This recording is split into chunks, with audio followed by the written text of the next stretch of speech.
Hare Krishna, Hare Krishna, Krishna Krishna, Hare Hare, Hare Rama, Hare Rama, Rama Rama, Hare Hare.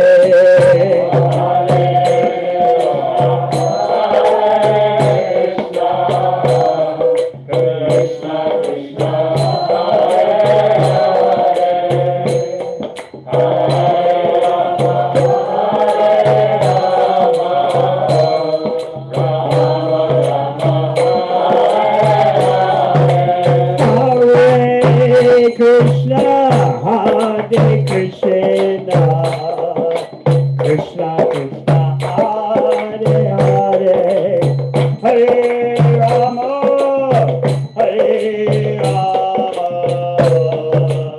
Rama Rama, Hare Hare.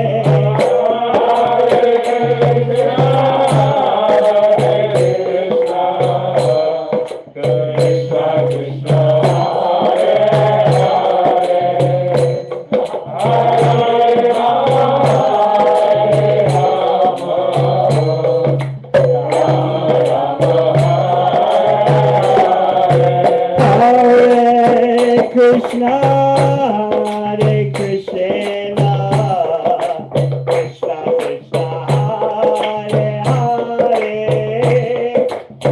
Hare Rama, Hare Rama, Rama Rama, Hare Hare.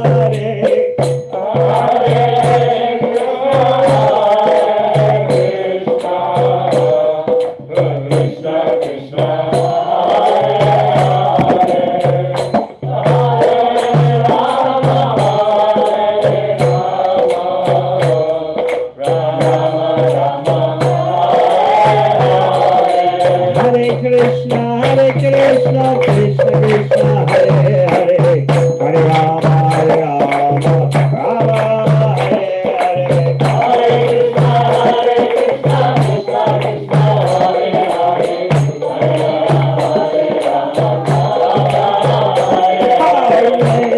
Krishna, Krishna Krishna, Hare Hare, Hare Rama, Rama Hare Hare.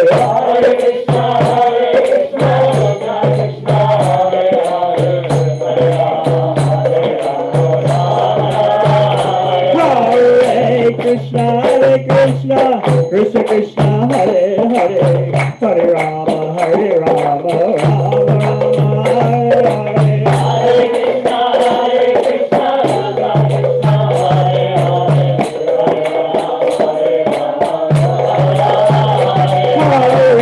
Krishna, Krishna Krishna, Hare Hare, Hare Rama, Rama Hare Hare.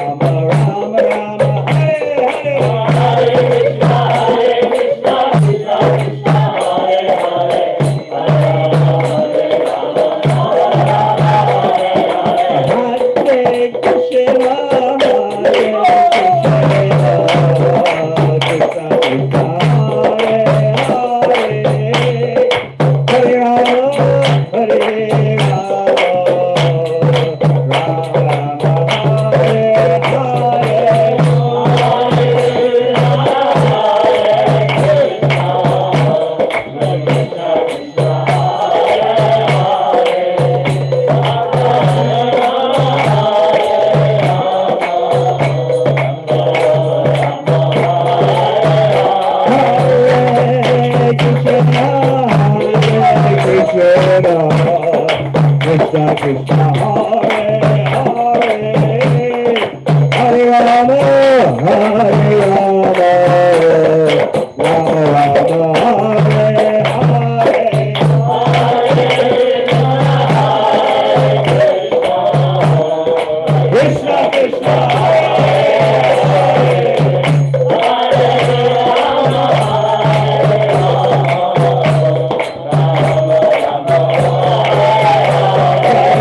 Janmastami by hearing from the last verses of the ninth canto, which are like a prelude to what's coming up in the 10th canto.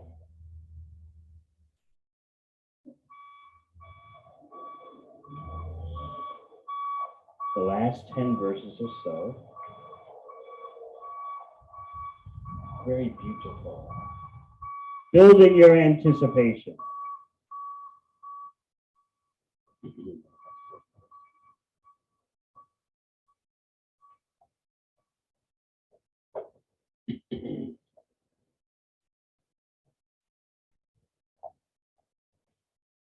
Hare Krishna.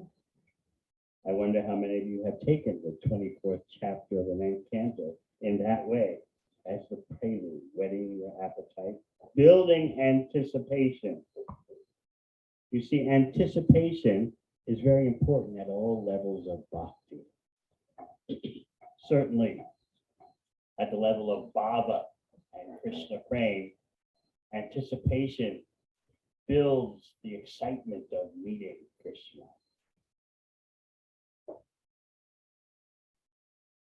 It's known as purvarag, the raga.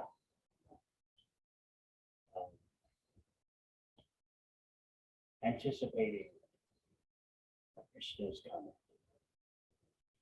So this end of the 9th chapter, you can feel that pull, the pull that the 10th canto is exerting on. So we'll start with sort of text 53 and 55, 53 through 55 of the 9th canto, chapter 24. For those who have some kind of device.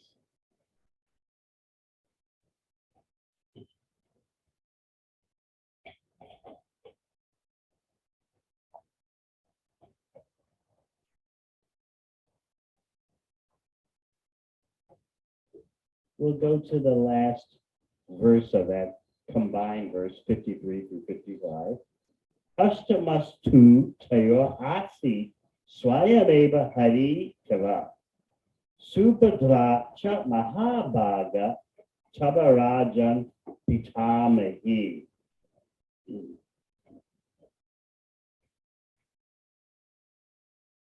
The 8th son was the Supreme Personality of Godhead himself, Krishna, the 8th son of Devamrita. The highly fortunate Subhadra, the one daughter, was your grandmother. This is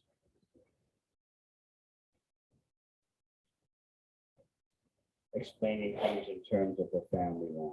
55th verse says, Swayameva Hari Kila, indicating that Krishna, the 8th son of Devaki, is the Supreme Personality of Godhead. Krishna is not an incarnation. Everyone's got that straight? Krishna is not an incarnation. Although there's no difference between the Supreme Personality of Godhead, Hari, and his incarnation, Krishna is the original Supreme Person, the complete Godhead. Incarnations exhibit only a certain percentage of the potencies of Godhead. The complete Godhead is Krishna himself, who appeared as the 8th son of Devaki. You may recall from the Ishopanishad, Om Purnamada Purnamidam. So the question would be, how complete is the complete whole? If the complete whole simply has parts and parcels, that's not the fullest reality of completeness. Krishna is perfectly complete because not only does he expand into parts, but he expands also into other complete wholes. So this is what is so fascinating about Krishna Tattva, the science of Krishna. You've never heard of a complete whole expanding into other complete wholes as well as parts. But that is the definition of real completeness. Om Purnam. Now, An advanced point you might consider, since we just celebrated the appearance there, Sri Balaramaji, is that Balaram had Krishna withheld information from Balaram. Balaram didn't know what was going on. Even Balaram was covered by Krishna's Yogamaya potency. And Balaram is the Supreme Personality of Godhead. First expansion. As you know, the only real difference between Krishna and Balaram is that Krishna is the color of a dark blue rain cloud, and Balaram is whitish. Krishna wears yellow cloth, and Balaram likes to wear bluish. That's the only real difference. Yet Balaram couldn't tell what Krishna had done in the Vimohana Leela, the Brahma Vimohana Leela, the bewilderment of Lord Brahma.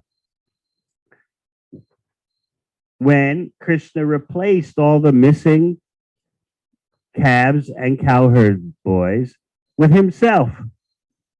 And Krishna assumed the individual characteristics of each calf and cowherd boy that Brahma had confiscated. But Balaram didn't know that. But Balaram is the Supreme Personality of Godhead. What's going on here? Krishna as Swami Bhagavan, the original personality of Godhead, can withhold knowledge of what he's doing even from Balaram. Why did Krishna do that? He did it out of affection for Balaram. You see, Balaram was not in the forest when Brahma confiscated the calves and cowherd boys. Balaram was home celebrating his birthday. So he wasn't there. In any case, he didn't detect that Krishna had taken the form and personalities and individualities of all the missing cows and cowherd boys. He couldn't detect that. Krishna wouldn't let him see it. With Krishna's Yogamaya potency, he wouldn't allow even Balaram to see what was going on. What to speak of the residents of Vrindavan, the Brijbasis. So why did Krishna do that? Was he cheating his brother, who's so near and dear to him? No, Krishna was being compassionate and affectionate to Balaram. He felt that Balaram, if he knew that his cowherd boyfriends were missing, he would feel pains of separation. So Krishna covered the whole situation so Balaram couldn't tell that Sri Dhamma, Sudama, they were missing. Meanwhile, Krishna himself, in an expansion, stayed with the cows and cowherd boys that Brahma had confiscated, but not Balaram. So in that way, Krishna was acting in a way that even Balaram couldn't detect, that Krishna had expanded himself and stayed with the batch of cowherd boys and calves that Brahma had taken. And simultaneously, Krishna had replaced the presence of those calves and cowherd boys in Vrindavan by taking their place and assuming their exact individuality so the mothers couldn't detect. Just think about that. This is real mystic power.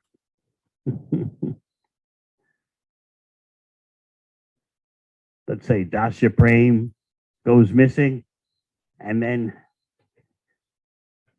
someone has the mystical ability to create a form of Dasya Prem with the same personal characteristics, the same style. This is what Krishna can do. And even Balaram couldn't detect it for 1 year. For 1 year, not only the residents of Vrindavan, but Balaram himself didn't notice that everyone is loving a certain set of calves and cowherd boys just like they loved Krishna.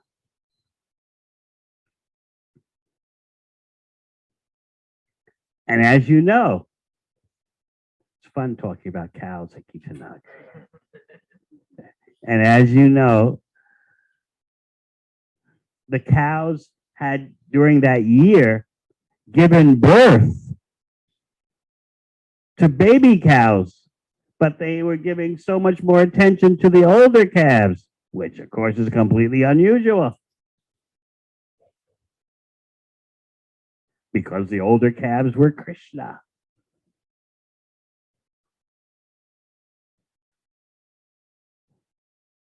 So it wasn't until a few days before 1 year was up, a few days before Balaram's birthday, that Balaram started noticing what's going on here. That was the first receding, stage one of Yoga Maya receding. Balaram noticed, why are these cows neglecting their new babies and giving so much attention to older calves and even giving their milk to older calves? Why is this? And I notice that the mothers, the ladies in Vrindavan, they are loving their sons like the sons are Krishna. Now, Prabhupada explains that the mothers had always been thinking, if Krishna were my son, he's a son of Mother Yashoda, but if he were my son, I would love him just as she's loving him. Now they are actually doing that, but they didn't know it. They didn't know their son was Krishna. So after 2 or 3 days before the year was up, Balaram started wondering what's going on. Shukadeva Goswami says 2 or 3 days. Now you might say, with your Western rational mindset, engineers especially, look, Shukadeva, was it 2 days or was it 3 days? Make up your mind. But Shukadeva is drowning in Krishna prem, and so he couldn't say exactly because the prem, the love, was overwhelming it. This is what the acharyas explain. So you know the final incident that kicked off Balaram's penetrating through the cloud of Yoga Maya. The older cowherd men were herding the cows on top of Govardhan Hill. And the young cowherd boys who were in charge of the calves made a mistake. What was that mistake?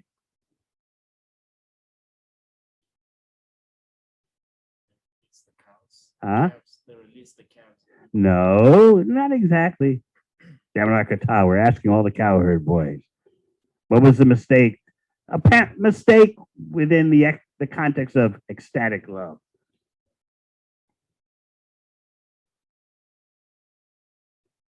The mistake was that the young cowherd boys were taking care of the young calves. The older cowherd men were taking care of the older calves. So the young cowherd boys were somewhere near Govardhan Hill, and they made the mistake of getting too close to Govardhan Hill so that the cows on top of Govardhan Hill looked down and saw the older calves and ran down Govardhan Hill to these older calves who were actually Krishna and gave their milk to these older calves when these cows had babies. So the cowherd men were very angry. The cows were running down Govardhan Hill with their back feet joined together and their front feet joined together. The cows here do that down the hill. Yeah, you see the back feet joined together and huh? Never seen that. There's one cow, Janma. what's her name? Not Janma, the other one who runs really fast. With the back legs joined and front legs joined. And the humps were moving. Their tails were up in the air. Their heads were up in the air. And milk was pouring out from their udders and tears were flowing from their eyes. What a scene. So they ran down the hill and they started giving all their milk to the older calves. When, as I said, these cows had young baby, fresh baby calves. And of course, they were not supposed to give all their milk. They were supposed to save some for the human beings. So the cowherd men had to run down Govardhan Hill. And they got a bit battered doing that. Their transcendental bodies got a bit battered. And when they got to the bottom of the hill, they were angry. Oh no, we lost the milk for the day. The cows had given all the milk to these older calves, not even to their babies. But what happened next? When the cowherd men, the Gopas, saw their sons, who were actually Krishna, they just melted. They embraced their sons, smelled their heads, a sign of affection, and forgot all about their anger.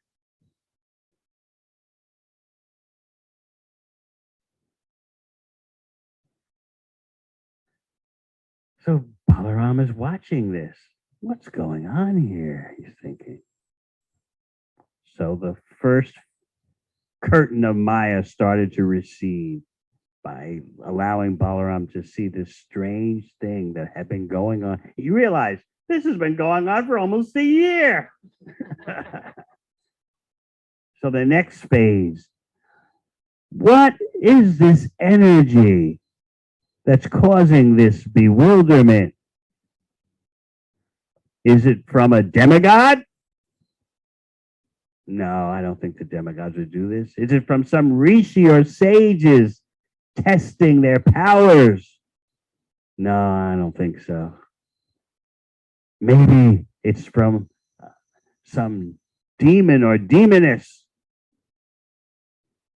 some Rakshasi Maya caused by a Rakshasa or a Rakshasi like Putana. It could be possible. It could be a plan by Kamsa to insert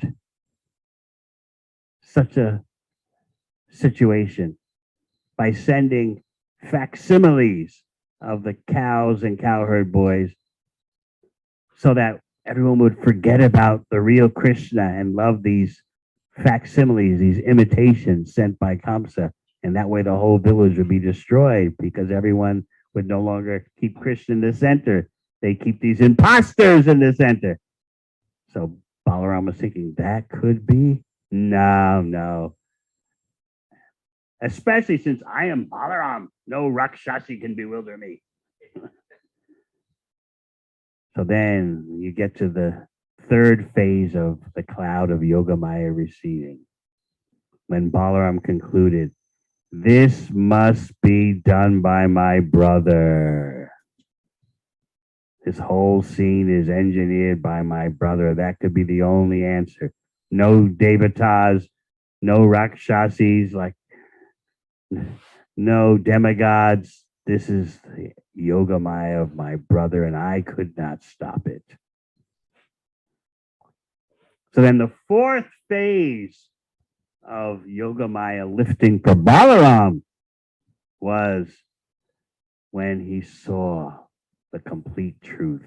He saw all those replacement calves and cowherd boys as Krishna.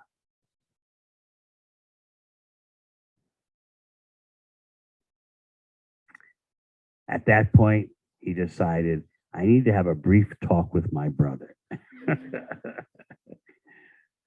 So he asked his brother briefly, because the acharyas explained he didn't want his brother Krishna to get tired giving an explanation. So he asked him, can you briefly explain what's going on here? And Krishna told him.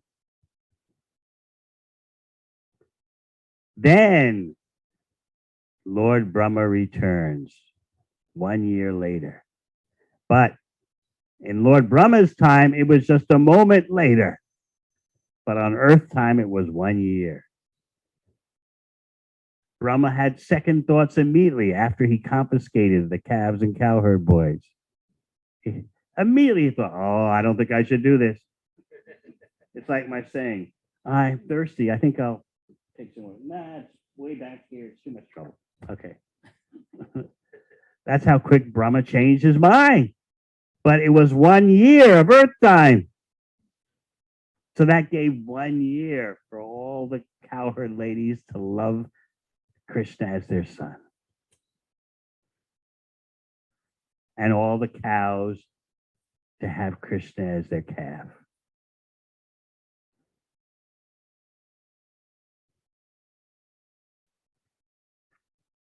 So a question raised is, how is it that Balaram, the Supreme Personality of Godhead, couldn't understand everything his brother did, everything Krishna did? So the Acharyas explained that Krishna can withhold information from even his incarnations and expansions. They don't understand Krishna completely if Krishna doesn't want them to understand him completely. What's another example of that? When, generally speaking, without getting into technical detail, Mahavishnu arranged for confiscating those 6 sons, and Arjuna vowed to get those sons back.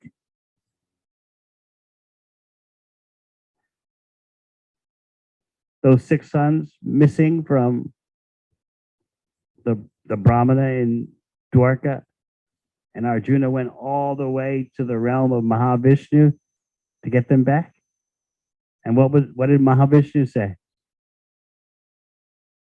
He said, well, I just wanted to see Krishna. So you might say, well, why didn't he go to Dwarka and see Krishna? But Krishna doesn't want you to see him. He doesn't want to reveal himself. Even to Mahavishnu, you can't do it. So therefore, Mahavishnu provoked a situation by which Krishna and Arjuna would go through the whole cosmos, go through the layers covering the universe, and Mahavishnu would have the darshan of Krishna. So that shows you that even the incarnations, expansions, plenary expansions of Krishna don't have full knowledge of Krishna if Krishna doesn't want them to have that. So we're back to our verses about the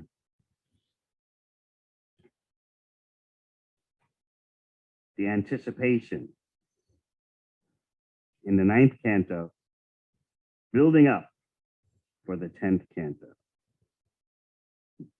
Text 56 of chapter 24, canto 9, echoes Bhagavad Gita.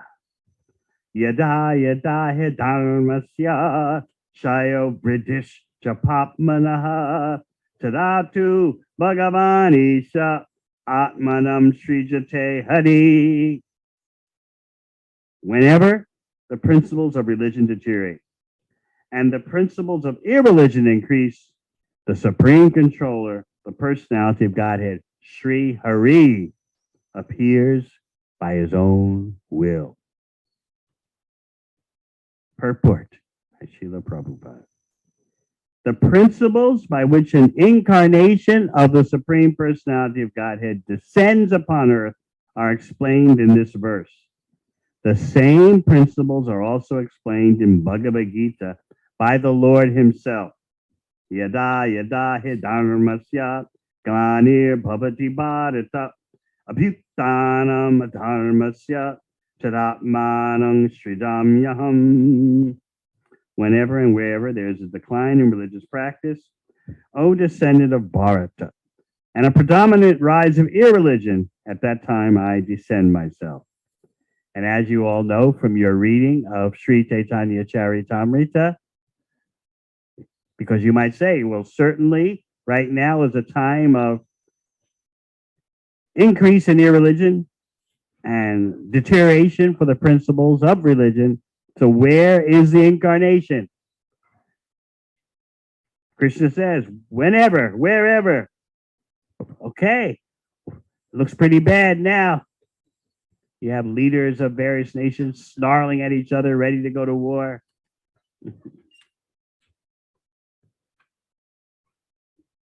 Agitating each other, threatening nuclear war. So where is Krishna? So what does Chaitanya Charitamrita say? Ananya Bhakti, what does Chaitanya Charitamrita say about this? Exactly. Kali Kale Nama Rupe Krishna Avatar.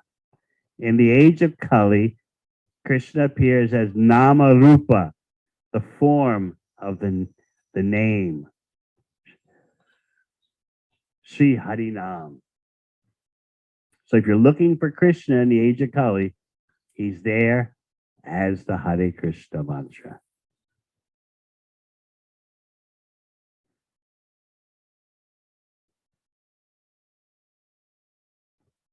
Purport continues. In the present age, the Supreme Personality of Godhead has appeared as Sri Chaitanya Mahaprabhu to inaugurate the Hare Krishna movement. At the present time, in Kali Yuga, people are extremely sinful and bad, manda. Did we really feel like we were sinful and bad? No, we felt like we were just being normal persons. And we always felt, right? Others are worse than us, right? We may not have been the greatest saints, but others were worse.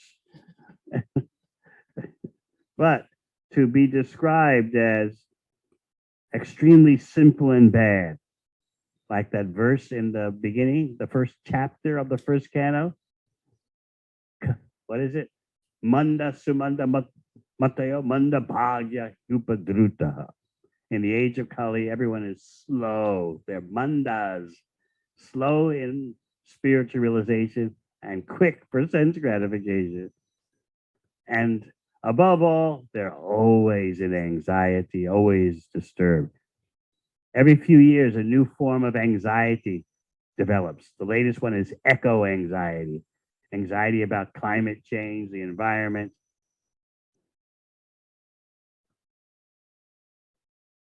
This time in the age of Kali is so perverse, just like COVID variants. Every few years, a new anxiety variant develops. It's tragic. So Prabhupada goes on, they have no idea of spiritual life and are misusing the benefits of the human form to live like cats and dogs. Sounds very insulting, doesn't it? Would you have thought you were living like a cat and dog? You thought you were just following the ways of the general population, right? Being a normal guy. And now we find out we were living like cats and dogs.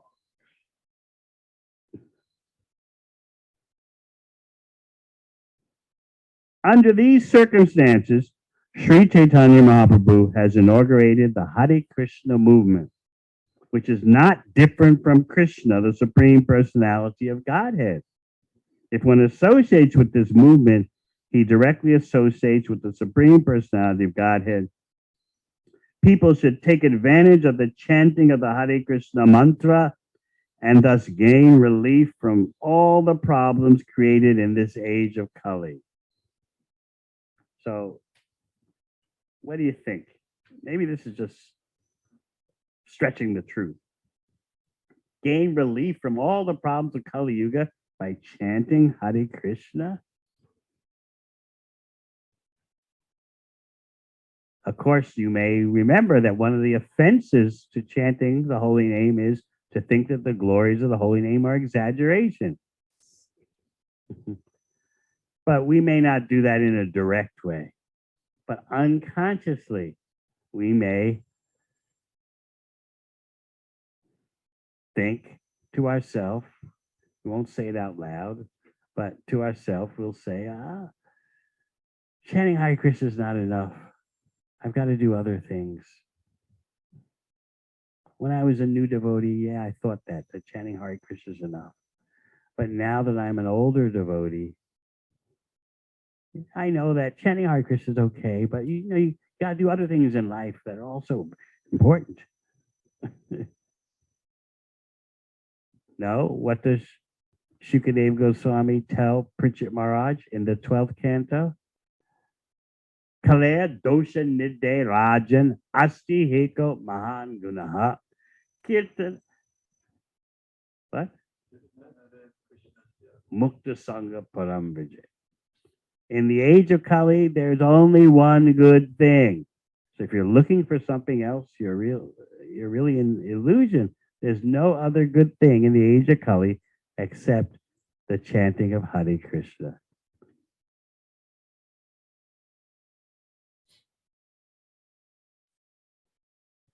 Dosha Nidhi.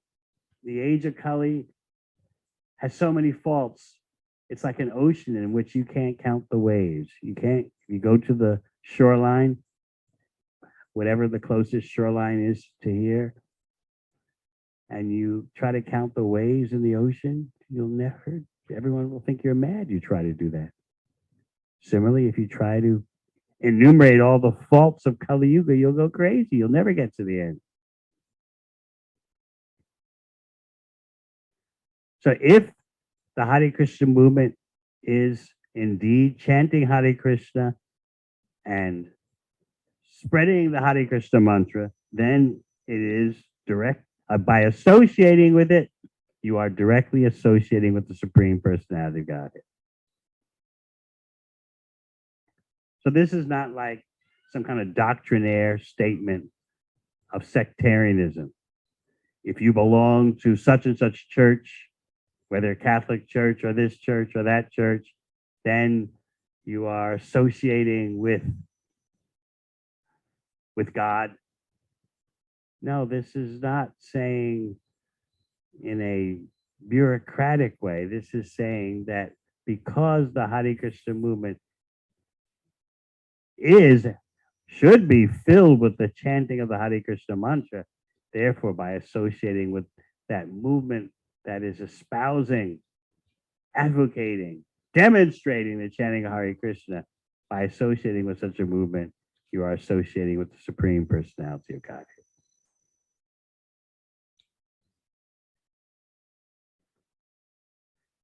So this verse is explaining the general reason for the descent of Krishna.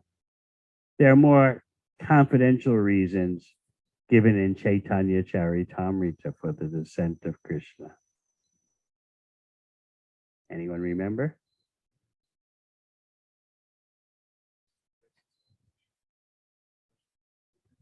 That's Chaitanya Mahaprabhu. But Krishna, he wants to stage his Braj pastimes.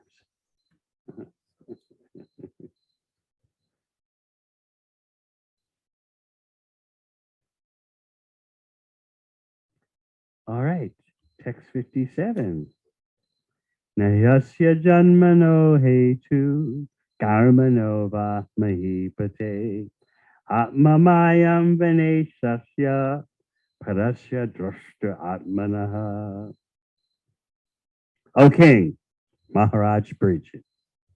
But for the Lord's personal desire, there's no cause for his appearance, disappearance, or activities.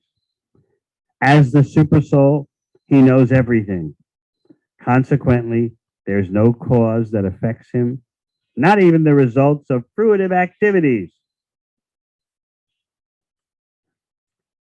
So this is a very important point, and you'll find that the purport will elaborate on it.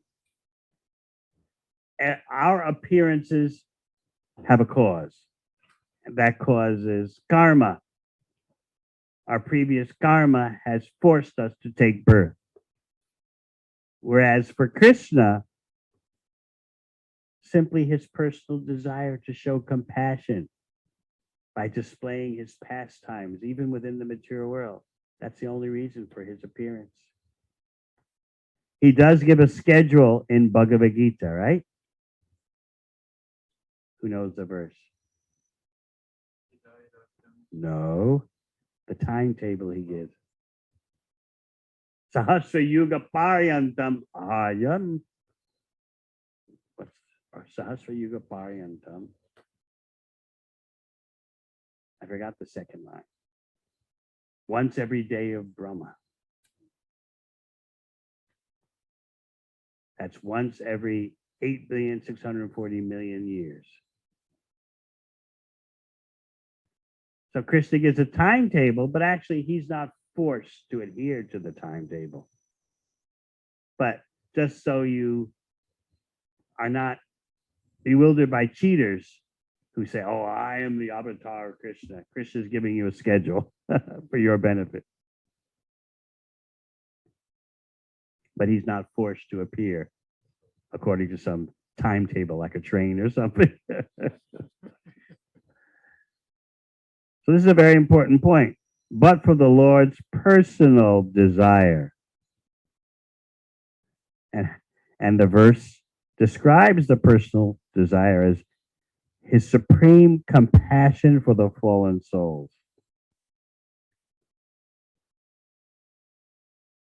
And because he's the super soul, he knows everything. He's not going to be bewildered by his own Maya, his own Mahamaya, which bewilders conditioned souls. So therefore, there's no cause or effect that touches him. He's in his own dimension. He does his own thing. Krishna is the only one whom you can say he does his own thing. Everyone else is trapped in the machine of material nature. They're doing material nature's thing. But when you talk about Krishna, as he says in Bhagavad Gita, Namam Karmani Limpati.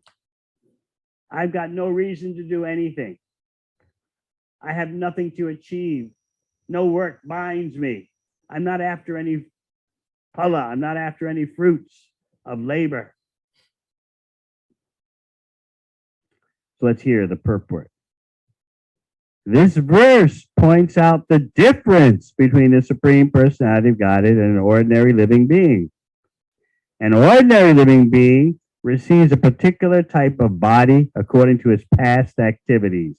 Karmana daivanetrena jantur dehopataye. A living being is never independent and can never appear independently. Rather, one is forced to accept a body imposed upon him by Maya according to his past karma. Sounds very restrictive, doesn't it?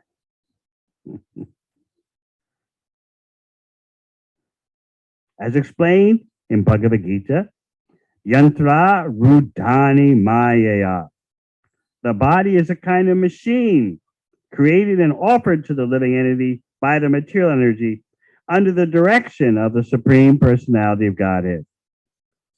Therefore, the living entity must accept a particular type of body awarded to him by Maya, the material energy, according to his karma.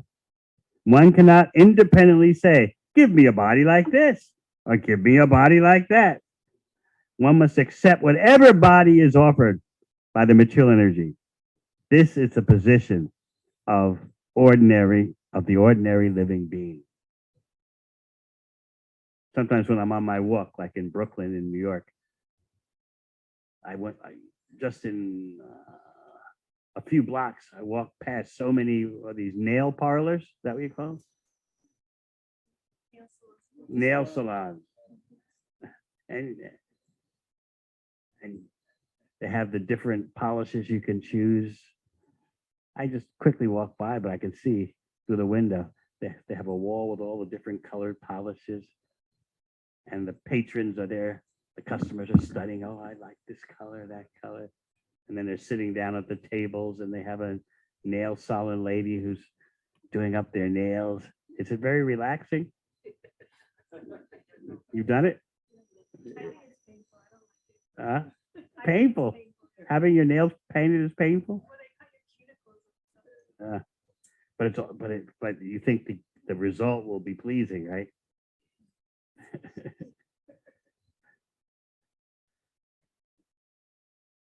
And then the toes also, right?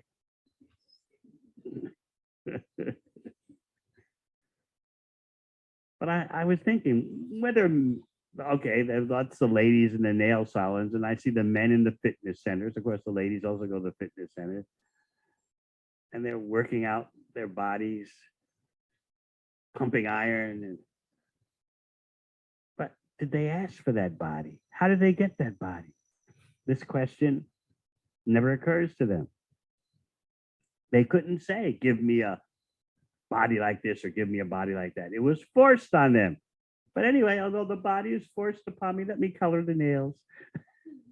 Let me build some muscles, what they call six-pack abs. Is that what anyone here tried to do that six-pack abs? You did. How close did you get? 2. So you were just a 2-pack ab man, huh? You missed out on the gold standard, 6-pack abs. You tried it? How many abs did you get? 4-pack ab man. Anyone? Taco Marari? Harry Bachman? What did you get up to? Ah! How hard did you have to work for that? A lot of sports. Casey Martin, no? No.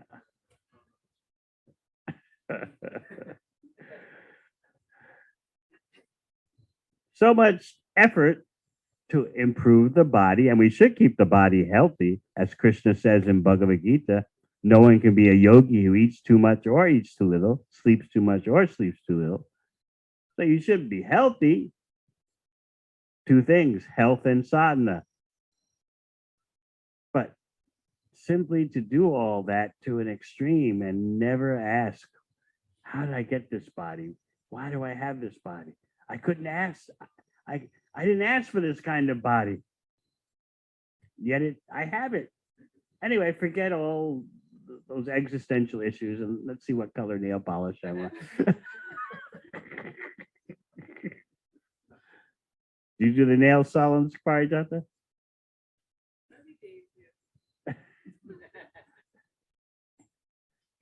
Fingers and toes? Just the fingers. Did Dhruva actually notice? Do you remember Dhruva?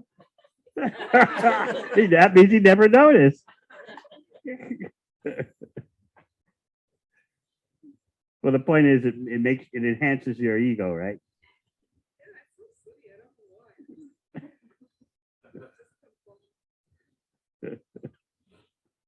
So we'll go on.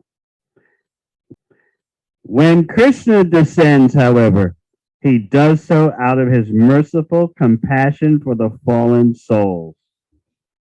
As the Lord says in Bhagavad Gita, Pritranaya sadhunam vanashaya chaduskritam dharma samstapanataya sambhavami yuge yuge, to deliver the pious and to annihilate the miscreants, as well as to reestablish the principles of religion. I invent myself millennium after millennium. The Supreme Lord is not forced to appear. Indeed, no one can subject him to force, for he is the Supreme Personality of Godhead. Everyone is under his control, and he is not under the control of anyone else. Foolish people who, because of a poor fund of knowledge, think that one can equal Krishna or become Krishna are condemned in every way. No one can equal or surpass Krishna, who is therefore described as a samurdha. According to the Vishvakosha dictionary, the word Maya is used in the sense of false pride and also in the sense of compassion. For an ordinary living being, the body in which he appears is his punishment. Do you feel that way? The body that you've appeared in is a punishment? Sometimes. What about the other times? Potential for what? For satisfaction.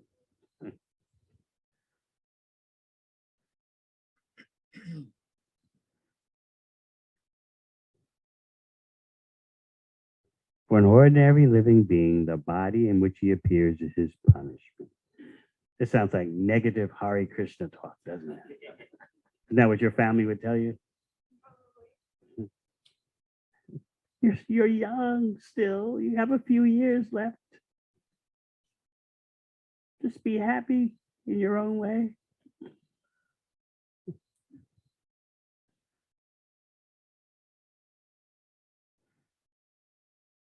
As the Lord says in Bhagavad Gita, Daivi Esha Gunamai Mama Maya Dharatya. This divine energy of mine, consisting of the three modes of material nature, is difficult to overcome. But when Krishna comes, the word Maya refers to his compassion or mercy upon the devotees and fallen souls. By his potency, the Lord can deliver everyone, whether sinful or pious.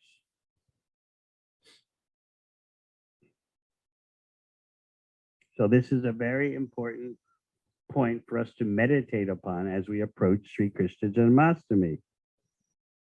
There's no cause of Krishna's birth.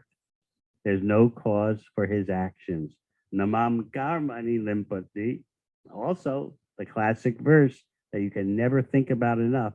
Janma karma chame divyam evam yoveti tattvata. If you can understand the tattva, the truth about Krishna's apparent janma, his apparent appearance, and his activities, which have no karma, then upon giving up this body, you don't take another material body.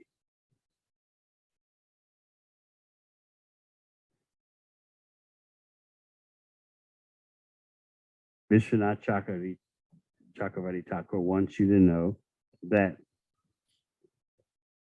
his mercy has a cause. What is that cause of his mercy? That he's the witness as the super soul of the jivas, and he sees how they've fallen into the ocean of suffering through repeated birth and death. That's the cause of his mercy. Remember, the verse refers to the super soul. As the super soul, he knows everything. So he knows what the jivas, he knows what we're going through. And so out of his mercy, he appears.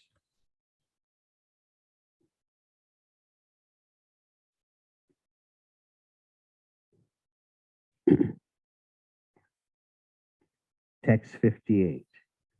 Yan maya chestitam pumsa stit yut pat yapyaya he. Anugrahas tan nivritter atma labhaya cheshyate. The Supreme Personality of Godhead acts through his material energy in the creation, maintenance, and annihilation of this cosmic manifestation, just to deliver the living entity by his compassion and stop the living entity's birth, death, and duration of materialistic life. Thus, he enables the living being to return home, back to Godhead.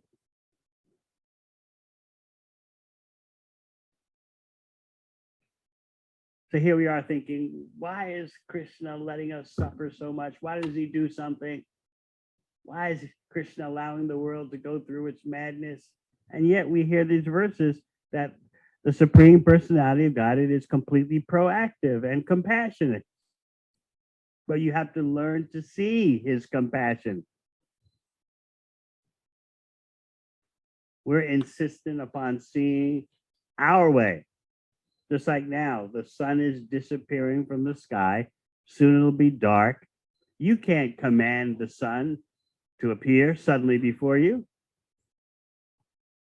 You have to wait and see the sun the way the sun wants to be seen. So in the purport, Prabhupada addresses that point. Materialistic men sometimes ask why God has created the material world for the suffering of the living entities.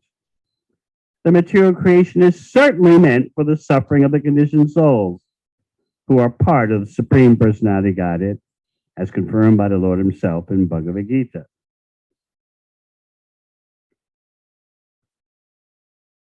Did you catch that? It's not the answer that you might have expected. Materialistic men say, why has God created a world of suffering? And Prabhupada said, the material creation is certainly created for suffering. Wait a minute now. What kind of religion is this?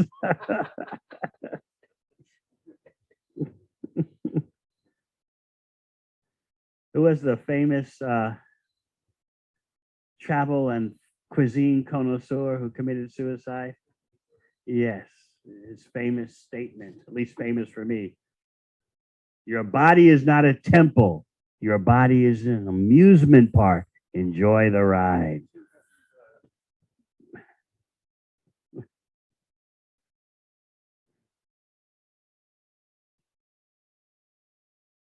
So Bhagavad Gita 15, chapter 15, verse 7. Mamaivamsho jiva loke jiva bhuta sanatana manashastan indiyani prakriti stani karshati. The living entities in this conditioned world are my eternal fragmental parts. Due to conditioned life, they're struggling very hard with the six senses, which include the mind. Can you actually get a vision of that? In your karmic days, did you actually feel like you were struggling with your six senses and the mind? Do you feel like that, Parameshwari? But not the senses, right? You couldn't see every day as a struggle with your mind and your senses?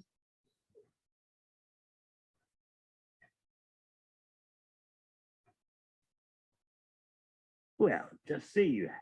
When the body's thirsty, you have to drink something. When the body's hungry, you have to eat something. You have to get from point A to point B. We don't recognize that's a struggle. Maybe just because we have a GPS system or something, but you have to buy the GPS system or have enough credit on your phone to use the GPS. And there has to be GPS coverage. Huh? Yes, this is ignorance. We don't see the karshati, prakriti stani karshati, that we're struggling in the oppressive material nature. That's why whenever people talk about freedom, I say, well, oh, you have a plan to get free from material nature? I quote Nelson Mandela. I saw on a billboard when I was going to a program in Johannesburg, South Africa. They had a billboard with a big letters statement by Nelson Mandela. There's no such thing as partial freedom. We agree. But he was referring to socioeconomic political freedom, and we're referring to the complete package of oppression, oppression by material nature. So before knowing about the bhakti science, you would have fully backed such a statement. There's no such thing as partial freedom, right? Meanwhile, you were completely under control of material nature. You weren't protesting that, were you? In fact, not only do we not protest, but we just basically say, let nature act upon me. This is how foolish and ignorant we are. So real freedom means to become free from the oppression of material nature. So that's why this verse from Bhagavad Gita, chapter 15, verse 7 is so important. Struggling very hard with the six senses, which include the mind. Struggling in the prakriti stani. like an insect that sees a piece of bread covered with honey. The insect lands on the bread and honey. And you can just imagine that the landing in some honey must be ecstatic for the insect, if it's an insect that relishes honey. But how long does the thrill last before the insect realizes I'm stuck? And then you struggle to get away, right? And the more you struggle, the more your wings and legs become covered with honey. You're finished. And that's our situation in material nature.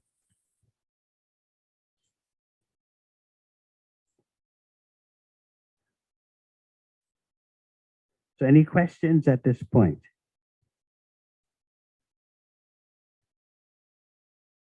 Damodar Katal, you have any questions? Huh? Anyone have any points they like? Yes? Just if you can maybe talk more about how Maya is a form of compassion. Oh, Maya has two meanings. That's what we heard. I'll find a section just for you, but Maya can mean deceit as well as mercy, as a dual meaning. You have to, if you're a Sanskritist, you know the correct meaning by the context of the verse.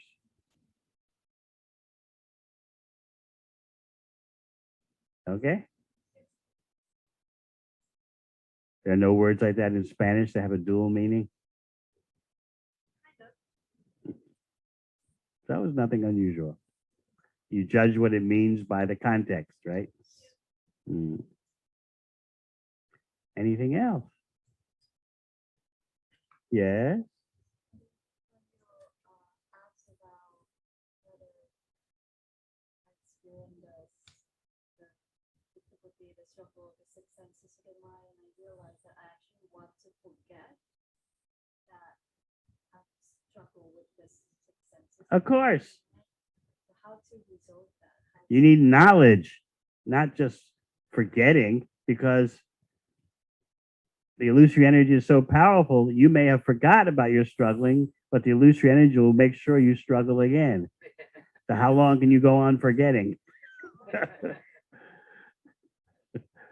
You need superior knowledge. Just like sometimes people take to bhakti and I just want to forget about what happened in the past. I'll just forget all about it. That sentiment is nice for the beginning, but you've got to really focus and get some knowledge, because the residues of those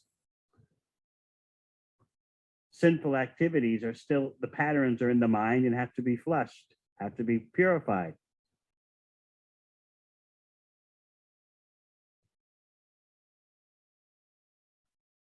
So therefore, as Krishna says in the 4th chapter of Bhagavad Gita,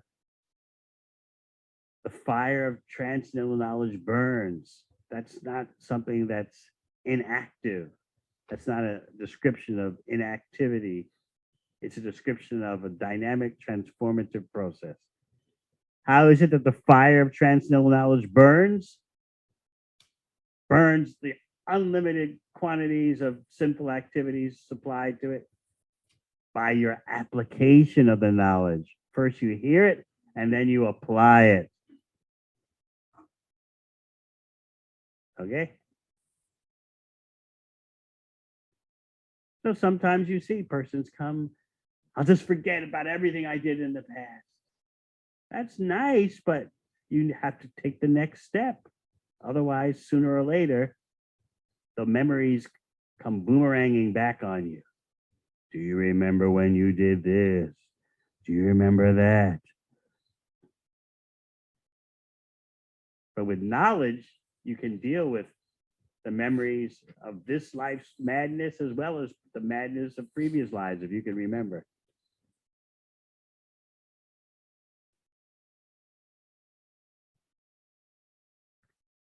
Because this whole world is full of provocation that makes you remember so many things.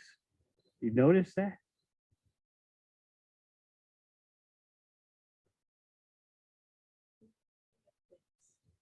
So many things. You just see something around you and you remember. Wow. So you have to take shelter of knowledge. Just like I'll give you an example.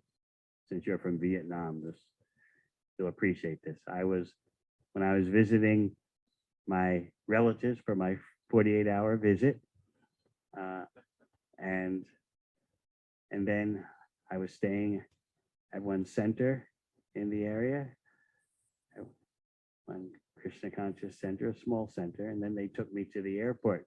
What terminal? What terminal? I looked. Delta Airlines, what terminal from Detroit? McNamara Terminal. McNamara, that butcher.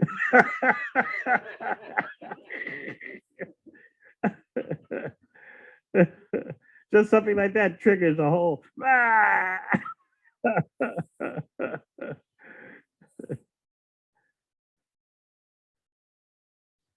He hid so much information about all the massacres and catastrophes that he was causing.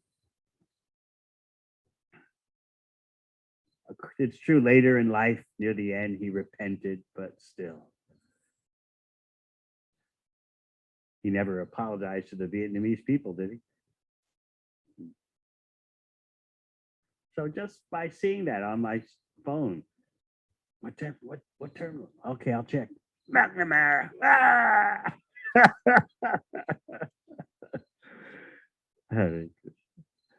Anything else? Yes. Regarding the Hare Krishna movement, there's this statement Prabhupada says, I think it's in the fourth canto, the Dhruva Maharaj pastime.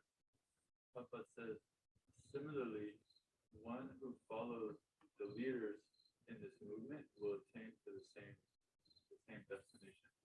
Are you familiar with that? No, you'll have to give me the exact quotation because I'm always wary about answering. Well, it says this. Well, are you sure it says exactly that?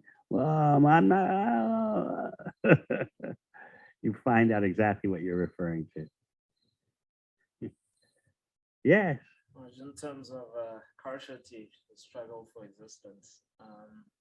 So we see in society like talented demagogues and politicians are able to create a narrative around the struggle for existence, either blaming the middleman minority or something, and people get really activated by that.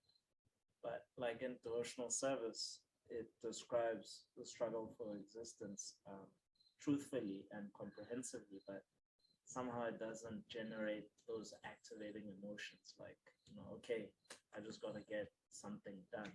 Because we're in Maya. That's why. But how do the politicians able to, even though it's Maya, it's creating another layer of Maya, but at least people like mobilize around it? Because they're in Maya and the politicians are presenting Maya. Here's an example. Let's see if I can censor the example of any current volatility.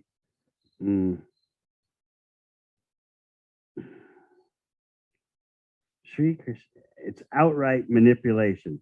This is a statement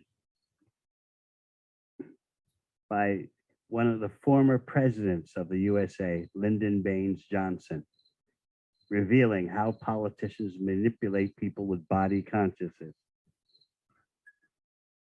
He says, if you can convince the lowest white man that he's better than the best colored man, he won't notice you're picking his pocket. Hell, give him something to look down on, and he'll empty his pockets for you. That's LBJ all the way.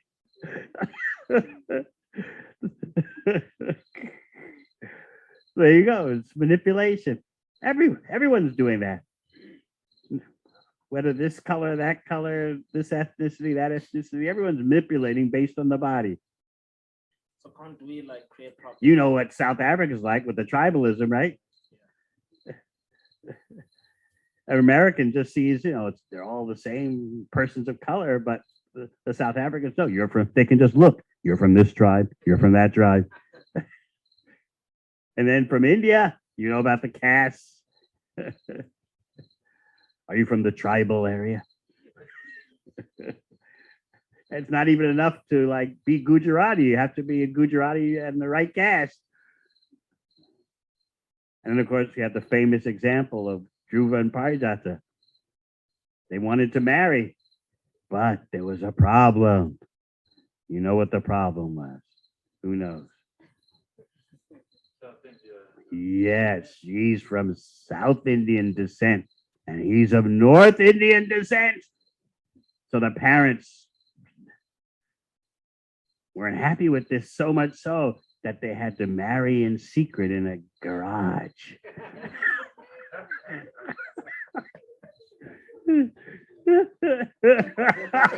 Yeah.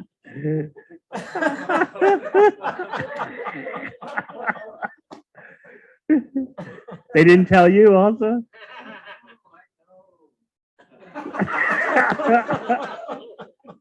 You didn't protest, huh? I was not so much concerned, but always their mothers. Oh, I see. You offloaded very nicely there. You didn't believe it, huh? You thought it was unreal, huh? Yeah. So everywhere it's like that. USA, India, here, there, everywhere. The North Indians say the South Indians are Shudras, and the South Indians say the North Indians are impure. So it goes on like this all over the world, and politicians manipulate this.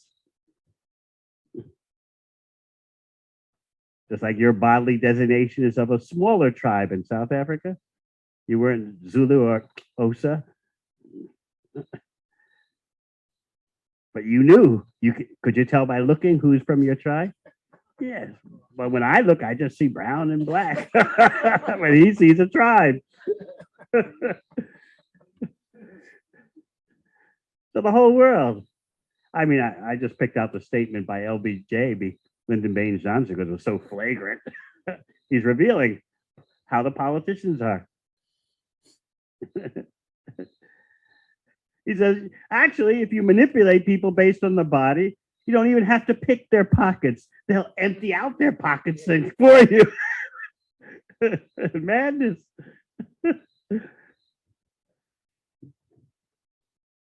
All right, any other questions?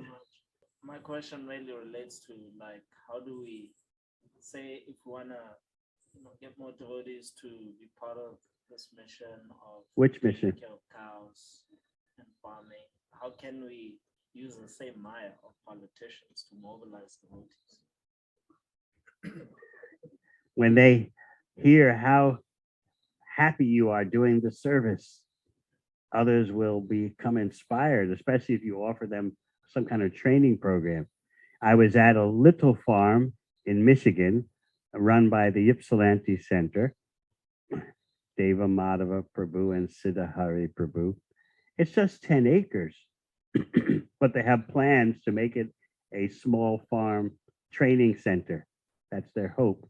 And they have a few guys there who are really into it. Really, it's not just that they're doing service, they're really into the whole activity of Krishi Raksha, land protection, Go Raksha, cow protection, small scale farming as a mission.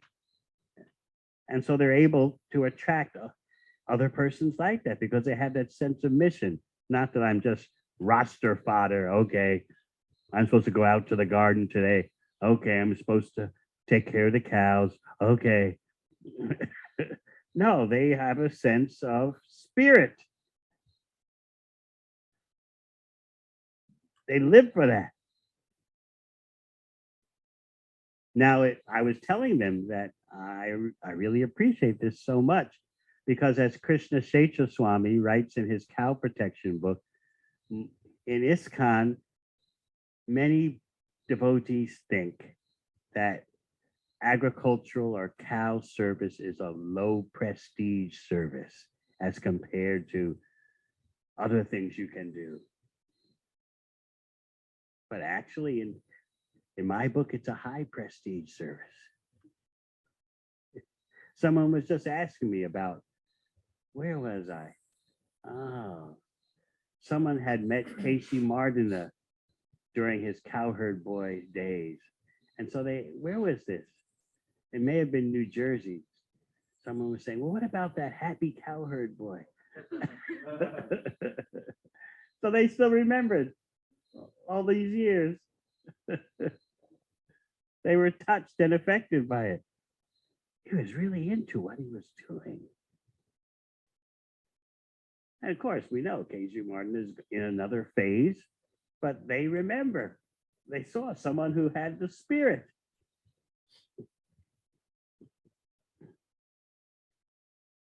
So that's what will make the difference. And as the economic conditions continue to decline, that could be the motivation for devotees to take the service more seriously.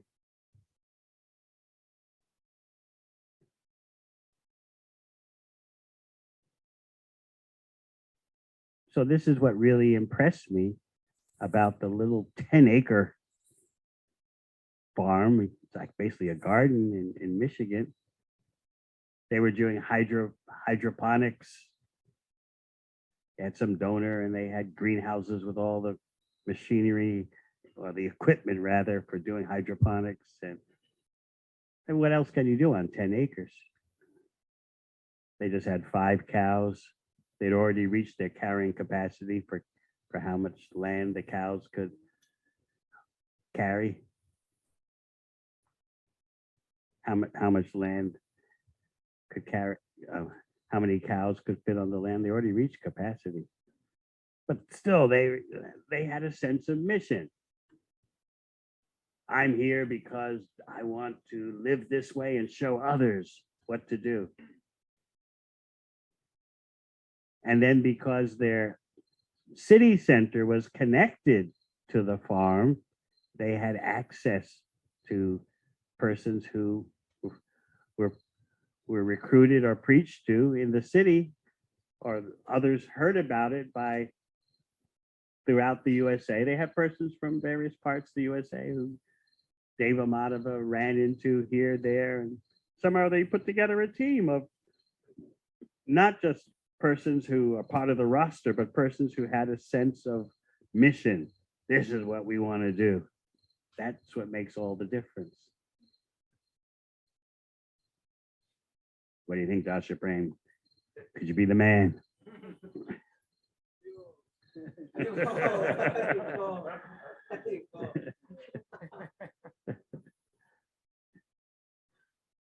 So I was impressed by the spirit. It's just 10 acres. I mean, of course, Gideonagari's got about a total of what, 380 acres? 420 acres.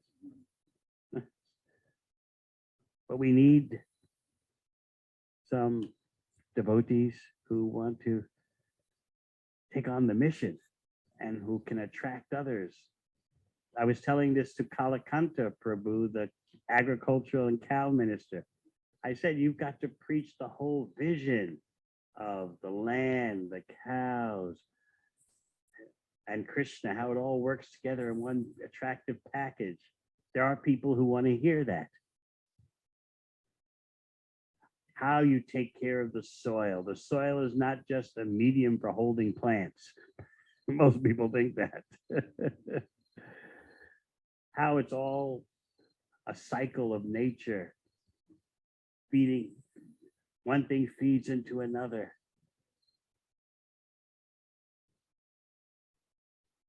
So I told Kalakanta Prabhu, and he agreed. Start preaching the vision, because there are persons who will be attracted to that, especially these days of ecological and economic desperation. So if you know how to present like that, and then you'll meet persons who are willing to sacrifice for such a vision. That's what I saw at this little tiny farm in Michigan. They were willing to sacrifice for that. They had that, they believed in the cause. They wanted to be there. They had a vision. They were motivated. They were very happy that I encouraged them. I told them, you're doing high prestige service.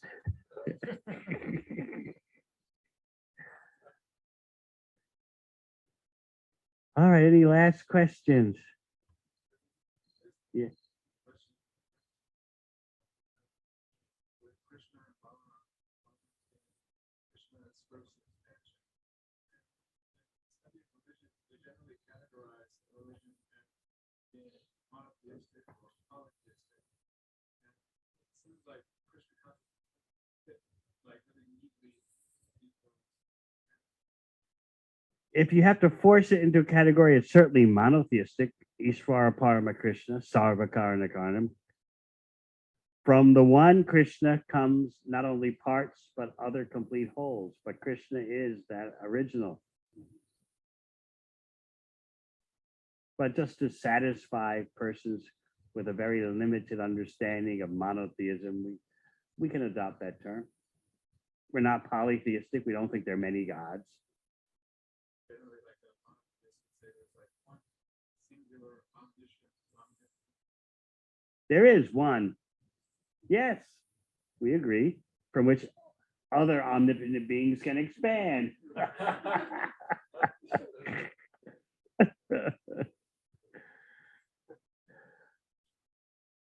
Anything else? All right, until tomorrow. Thank you very much. Hare Krishna.